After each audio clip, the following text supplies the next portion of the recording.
Oke, kemudian ada Mastigopora dengan cambuk. Oke. Nah, di sini salah satunya kita pelajari adalah Giardia lamblia. Biasanya kalau dalam kita bicara taksonomi ada yang namanya sinonim atau mirip, yaitu ada, kita bisa lihat ini referensi ada menyatakan Giardia duodenalis atau sinonim atau sama dengan Giardia intestinalis, dan di sini menyebabkan giardiasis. Yang perlu diketahui adalah di sini adalah diare berlemak. Nah, hospes definitifnya manusia, kosmopolitan, negara berkembang, terutama banyak ya di negara berkembang, di negara industri, terutama terjadi pada pelancong homoseksual. Pelancong itu maksudnya wisatawan, homoseksual, dan imigran. Kemudian infeksi terjadi karena menelan kista berinti 4 bersama makanan minuman. Lagi-lagi tadi ya, sebagian besar protozoa usus infeksinya melalui kontaminasi air, makanan, dan minuman. Nah, di sini kalau kita lihat bahwa stadium infektif dan diagnostiknya adalah menemukan bentuk trofozoid ini seperti buah pir dan bentuk kista.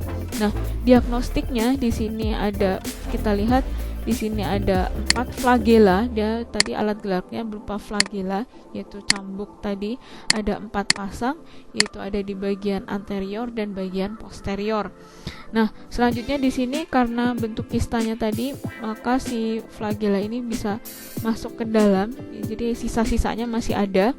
Kemudian kista ini trofozoid tadi ya, trofozoid juga keluar melalui feses, tetapi mereka tidak bisa bertahan di lingkungan, sehingga jadi mereka ini sanggupnya hidupnya di sini gitu ya, di pencernaan. Kemudian yang bisa sanggup di lingkungan siapa? Yang bentuk kistanya infektif maupun diagnostiknya. Bahkan di sini ada tangan, kemudian muntahan dari stadium kista yang dia sebagai stadium infektif. Bahkan ada penelitian di mana ada seorang peneliti yang menemukan adanya kista, stadium kista pada petugas roti, jadi yang pegawai yang suka buat roti gitu ya. Nah, itu yang suka memiliki kebiasaan jarang sekali membersihkan tangan ketika selesai dari buang air besar.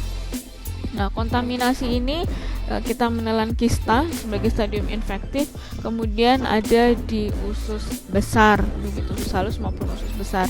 Nah, di sini kistanya kemudian menjadi bentuk trofozoid, berkembang jadi trofozoid, trofozoidnya multiplikasi lagi, kemudian dia akan berkembang lagi, multiplikasi banyak, kemudian kista trofozoid ini berkembang menjadi kista. Jadi di sini adalah enkistasi, di sini ekskistasi atau proses dari kista menjadi trofozoid. Kalau yang dari trofozoid menjadi kista yaitu enkistasi. Nah, tempat hidupnya adalah di duodenum dan yeyunum bagian atas, dan melekatkan diri di sini ya, melekatkan diri atau mengattach pada bagian usus.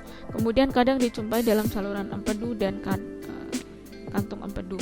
Gejala klinisnya adalah variasi, bahkan ada yang asimptomatik hingga diare, tadi diare berlemak. Kemudian di sini ada yang malabsorpsi, infeksinya kronis lebih dari 6 minggu. Di malabsorpsi. Kenapa malabsorpsi? Karena sebagian besar nutrisi kita diserap oleh si Giardia lamblia tadi. Diare diselingi konstipasi, jadi ada diare cuman dia susah untuk keluar gitu ya, sakit perut gitu ya, kemudian rasa sakit pada abdomen, kemudian nausea, muntah, kemudian berat badan turun, malaise, dan steatore atau malabsorpsi lemak. Makanya tadi yaitu lemaknya banyak yang hilang sehingga diarenya menjadi diare berlemak. Trofozoid. Nah, bentuk trofozoidnya yang perlu kita lihat adalah di sini ada bentuk seperti buah pir. Ini buahnya seperti buah pir. Kemudian di sini ada flagela 4 pasang. 4 pasang. Kemudian di sini ada batil isak. batul isap, ini karyosomanya sentris.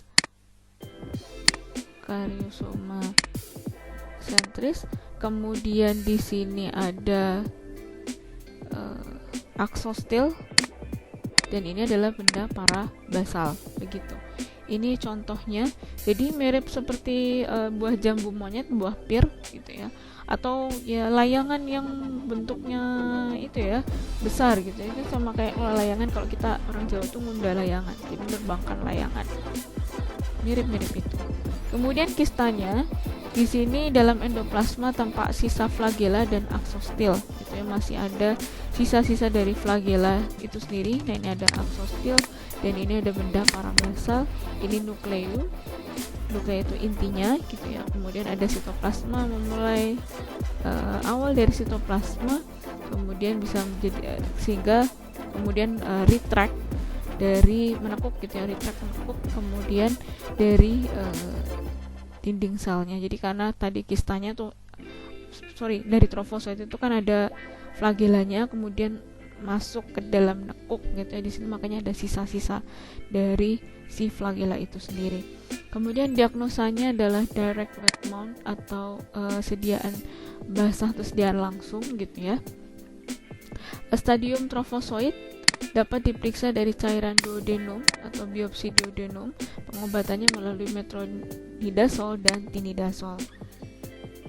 Selanjutnya siliata. Kalau siliata itu adalah dengan bulu getar. Kalau tadi adalah flagela, cambuk gitu ya, mirip cambuk bentuknya. Nah, Balantidium coli ini sendiri menyebabkan balantidiosis, disentri ciliata. Nah, kita lihat ada host-phase reservoir. Jadi host-phase reservoir, jadi inangnya sewaktu-waktu si kista ini maupun trofositnya ada dia bisa menginfeksi babi juga. Nah, kemudian di sini definitifnya, host-phase definitifnya adalah manusia, kemudian bisa hidup dalam usus manusia, babi, anjing, dan primata. Nah, kemudian kita lihat ini bentuknya. Nah, ini kita lihat di sini ya. Ini kalau sekilas tuh mirip paramecium ya, tapi kalau paramecium kan seperti kalau kita sendal gitu ya, bentuk sendal, pipih panjang. Kalau ini bukan gitu ya, mirip-mirip kalau kita lihat. Nah, ini bulu getarnya atau silianya, ada bentuk kista, kemudian ini bentuk trofozoid. Tadi kistanya melalui kontaminasi makanan dan minuman kosmopolitan, terutama penduduk yang memelihara babi. Jadi memang harus jauh dari kandang babi begitu. Nah, trofozoid sendiri ukurannya adalah kurang lebih 60 mikrometer. Ini paling besar dibandingkan yang amuba maupun Giardia lamblia. Intinya ada dua buah, ada makronukleus tampak jelang, sedangkan mikronukleusnya sering tidak tampak gitu. Kemudian di sini sitoplasma kadang tampak, banyaknya vakuola di dalam sitoplasma. Kemudian di sini bulu getar tidak tampak jelas gitu. Ini bisa jadi ada di sekitar sini ya. Kemudian di sini ada kista, ini ada vakuolanya. Ini kemudian di sini ada makronukleus.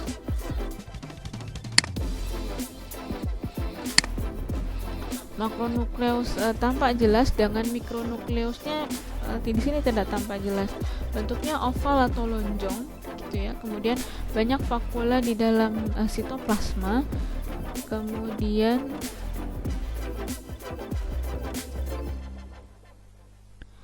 bulu getar tidak tampak jelas.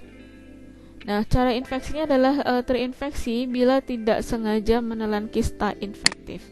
Asimptomatik, diarenya persisten atau terus-menerus, kemudian kadang disentri dengan darah atau mukus begitu. Kemudian rasa sakit pada abdomen dan disertai dengan penurunan berat badan. Nah, perubahan patologi terjadinya ulcerasi, kemudian menimbulkan perdarahan dan pembentukan lendir gitu. Kemudian tinja penderita akan berdarah dan berlendir. Kalau tadi Giardia lamblia berlemak, ini ada mengandung lendir. Pencegahannya adalah menjaga higien perorangan, karena tadi sebagian besar kontaminasi lewat makanan dan minuman, serta kebersihan lingkungan. Memasak makanan dan minuman dengan baik. Peternakan babi harus dijauhkan dari pemukiman penduduk sehingga tidak mencemari saluran air yang digunakan. Jadi memang kalau kita punya peternakan, ternak itu lebih baik ini rumah, kemudian ini peternakannya. Jadi kurang lebih ya agak jauh gitu ya.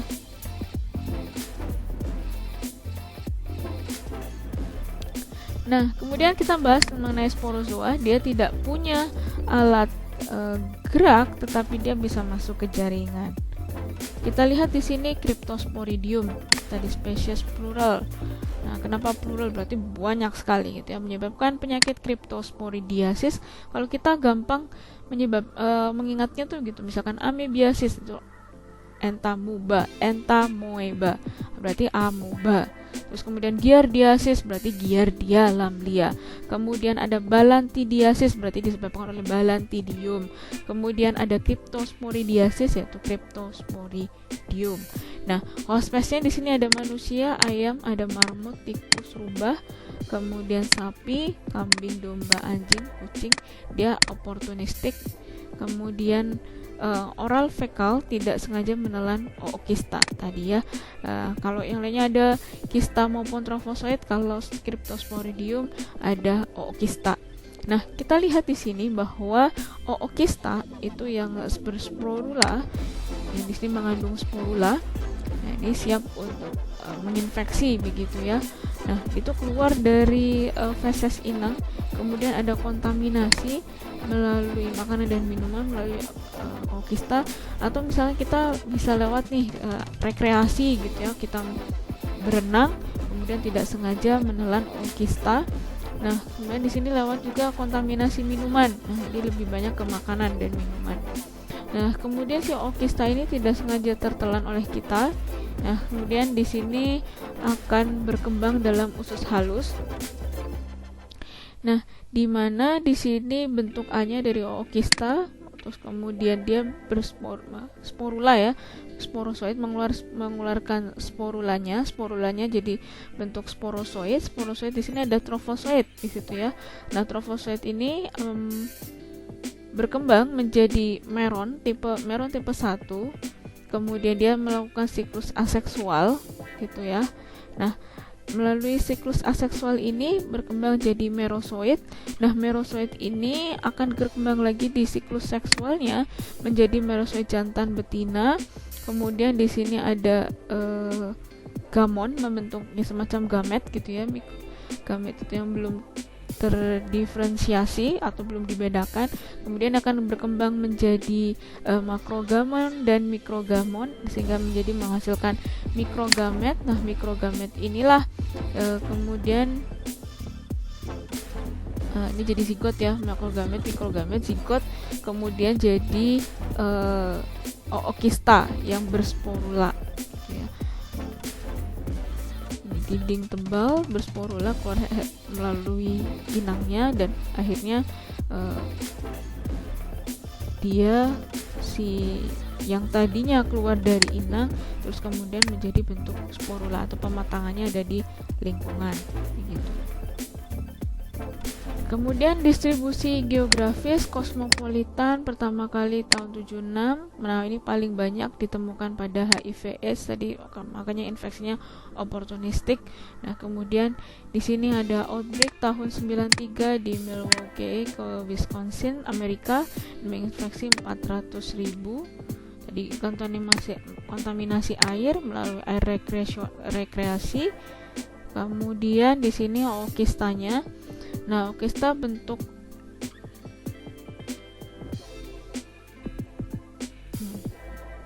ookistanya bentuk lonjong, bulat lonjong. Jadi ini bulat tapi agak lonjong. Kemudian ukuran 4-5 mikron. Kemudian ookista matang mengandung ada 4 sporozoid. Nah, ini 4 sporozoid yang ada sporulanya gitu. Kemudian dia menggunakan pewarnaan acid fast staining atau bakteri tahan asam untuk pewarnaan yang bisa Ziehl-Neelsen. Kenapa kok kita menggunakannya pewarnaan Acid-Fast Staining atau Ziehl-Neelsen? Karena hanya pewarnaan itulah yang sanggup untuk mewarnai okista. Okista berwarna merah muda sampai warna merah, ini okistanya gitu ya. Kemudian tampak granula dengan background hijau muda. Safranin methylene blue, kalau diwarnai dengan safranin methylene blue, maka okista bentuk bulat hingga oval, warna orange pink, sporozoid berwarna sedikit gelap. Nah, kemudian di sini ada gejala klinis, yaitu ada cryptosporidiasis, terutama pada penderita gangguan sistem imun atau imunosupresan, bahkan ada yang imunodefisiensi. Makanya ini paling banyak terjadi pada penderita HIV atau AIDS. Kalau HIV AIDS, kalau infeksinya dalam jangka waktu panjang lama dan sehingga menyebabkan mengalami gangguan sistem imun, maka orang yang dengan gangguan sistem imun lebih rentan untuk terinfeksi penyakit selain virus. Jadi bisa terkena bakteri, jamur, parasit, dan lain sebagainya.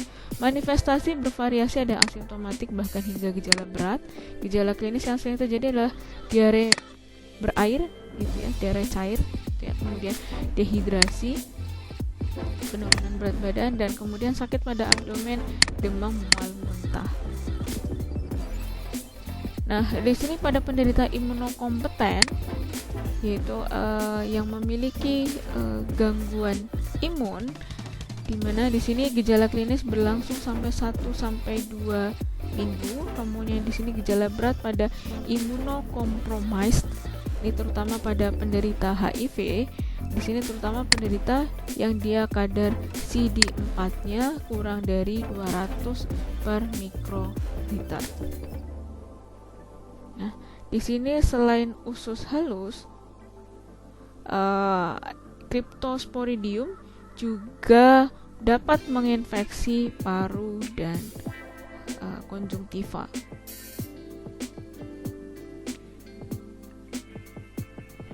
Apa itu tadi ya, CD4? Nah, CD4 itu kaitannya dengan sel T. Ini lebih banyak pada untuk mengecek kesehatan pada orang-orang yang memiliki infeksi atau terinfeksi gangguan imun yang terinfeksi dari HIV.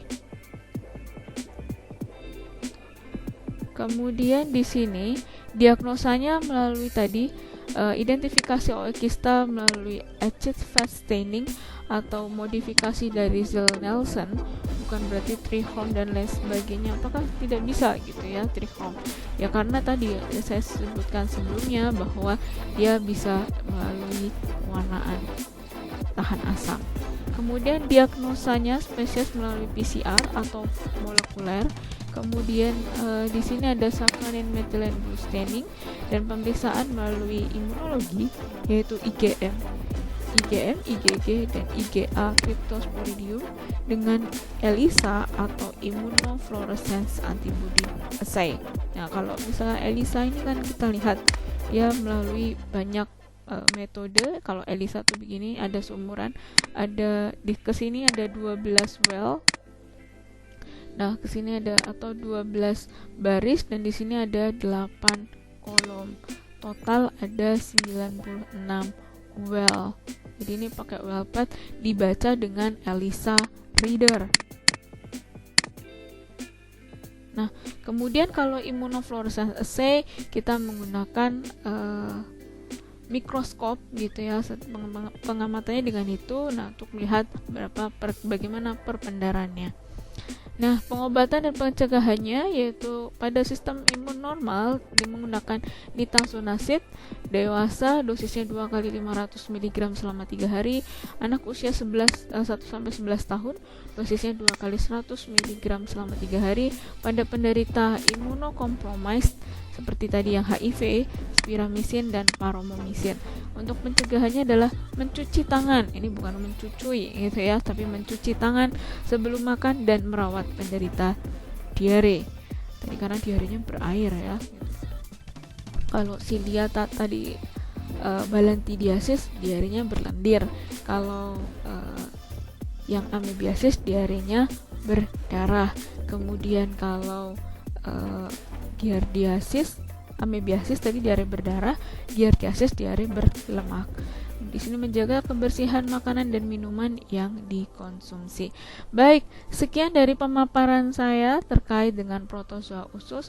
Mudah-mudahan bermanfaat. Kalau ada banyak tutur kata atau kesalahan murni dari saya, tapi kelebihan itu datangnya dari Allah, kesempurnaan hanya milik Allah. Saya akhiri dulu. Billahi taufiq wal hidayah. Wassalamualaikum warahmatullahi wabarakatuh.